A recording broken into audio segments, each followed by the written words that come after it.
Welcome to Fast Pace, the new growth, leadership and management podcast featuring Josh Phegan and Dean Mackie. We wanted to peel back the layers on what happens in the world of fast-paced real estate agencies, from new leadership models to the management challenges we all face each day. This is about a new era in the estate agency sector.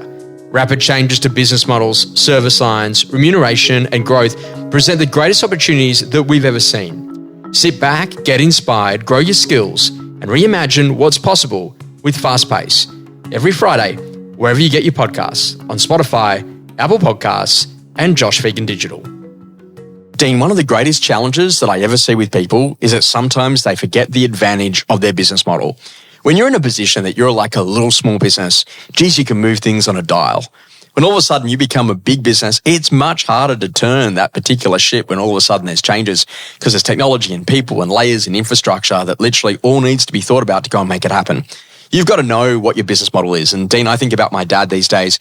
He was in a position that he could have retired, but he's gone back in and he's got a great little small business. I think he sold 7 in the course of the last 10 days. He's feeling awesome all of a sudden because there's lots of good momentum. But you've got to know that ultimately that business model brings with it its own issues. Can't go on holidays, a few problems around that.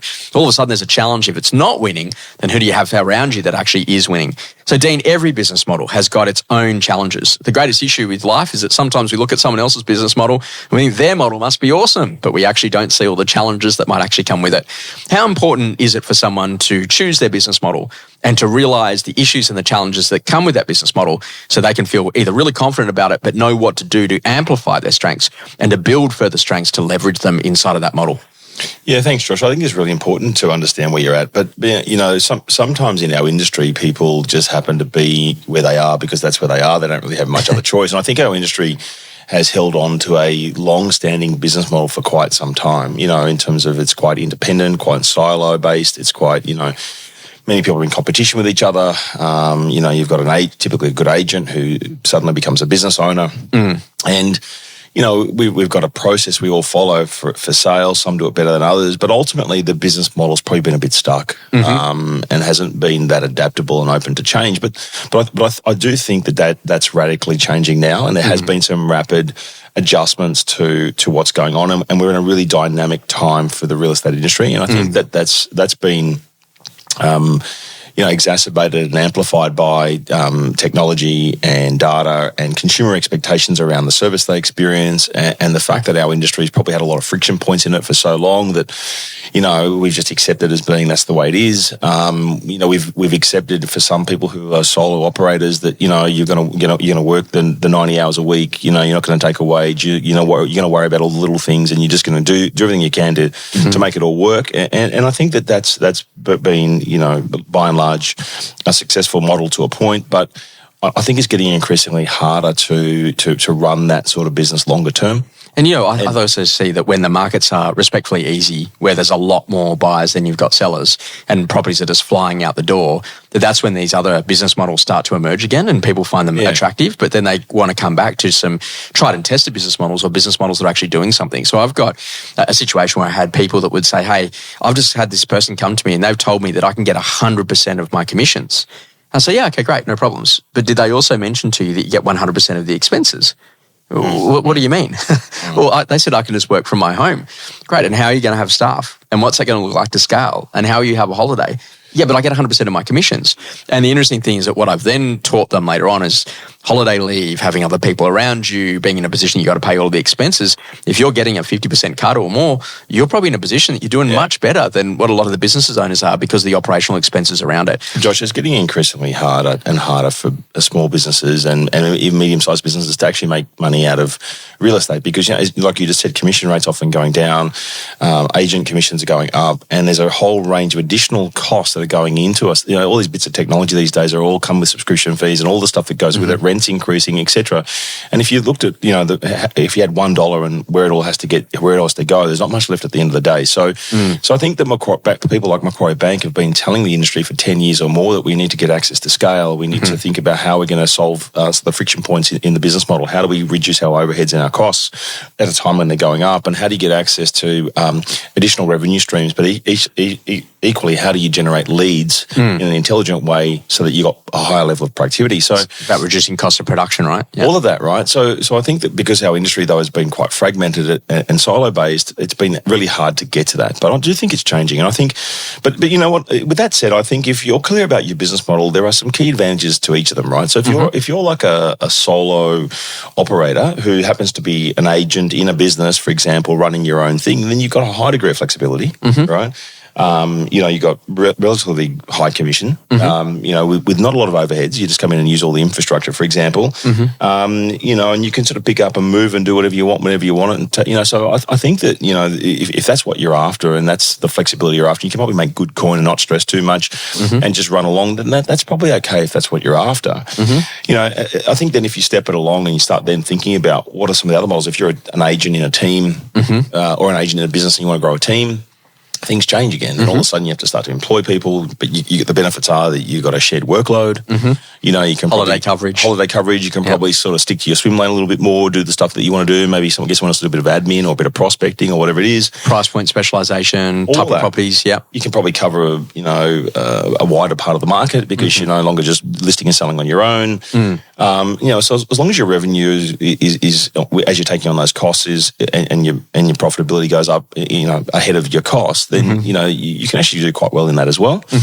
But then I guess if you then start stepping into owning a business, it changes a bit because then you got some options around sort of smaller standalone businesses, whether they be a franchise office or whether they be an independent owned business. But and you're probably going to have much stronger sense of brand identity and those things, and you're probably going to want to build a collaborative culture.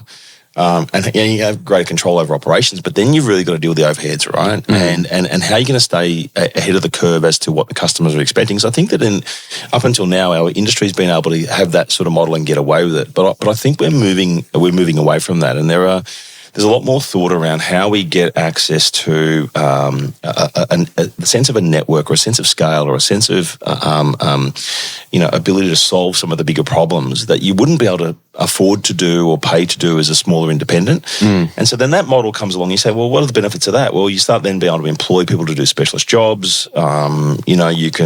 You got probably better access to advanced technology and data integration. You probably got, it done correctly, you should be able to tap into some lower costs and some lower overheads. And you probably then got a network. We got more collaboration, more referrals, and all sorts of stuff. But I think the trick is you're sort of saying, well, what stages of this suit you, right? And I ultimately have moved towards a larger, more network collaboration style business model. Because I think that's the way to go. But there's still benefits in each of those different models, depending upon where you're at in your own life, your objectives, your willingness to want to take on the risk, your ability to fund these things, and so on and so on. So I think that. But I think that it's by choice rather than by chance. Is the big lesson here. Yeah. That with each of them, there might be a really lucrative exit. But geez, there's a lot of building on the way to get there, and others are like, well, but you know what? I'm just going to close. That's the exit. The point, right? It's like if I think about it, there's probably a checklist. I'd say if you want to get clear, do a bit of a self-assessment, as like things like. What are your strengths and weaknesses? Like some people actually like to go and close deals and they don't want to worry about managing a property management department, or they don't necessarily want to manage other people, and all the stuff that goes with it. So if that's a weakness of yours and you're not inclined to do that, or you're not good at managing money or the financials or overheads, then those sorts of things are going to be important in your decision, because things like what's my risk tolerance? Like taking on your own business is a risk. Working for someone and be able to pick up and go and just get your share of commission is probably not so much of a risk. You sort of get what you put in. What sort of lifestyle do you want? Do you want to be able to pick up and run your own show, or do you have to?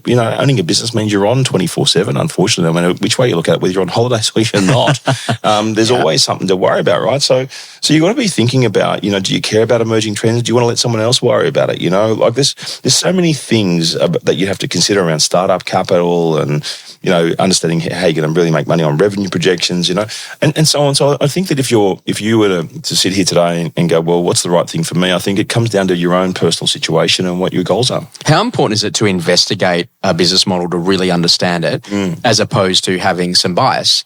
and not understanding it. So often I get a lot of people go, hey, I'm at 30 deals. I never want to go to 50 because I'll never see my family. But I'm like, well, hang on a second. At 30, don't you also then get really good shared services? Don't you also then get a great salesperson that could work in your team? Doesn't that mean you could actually have a couple of weekends off, because you could now have someone else do the open for inspections with you on some of those campaigns? Oh, geez, yeah, but show me where that works. I'm like, here's example A, B, and C. Yeah, but then it comes down to choice, right? Because, there's a few things there. Some people have got some limiting beliefs and a bit of fear around stuff. Yeah. And perhaps going, well, in the background, they're holding on to some mooring line that they're scared of. And that's okay too, by the way, because and not everybody's going to want to go and do the 50 deals. Because with the 50 deals comes a lot more responsibility. And if you're up for the responsibility and you're up for the commitment and you're up for the challenge and you're up for those things, then sure, take it on.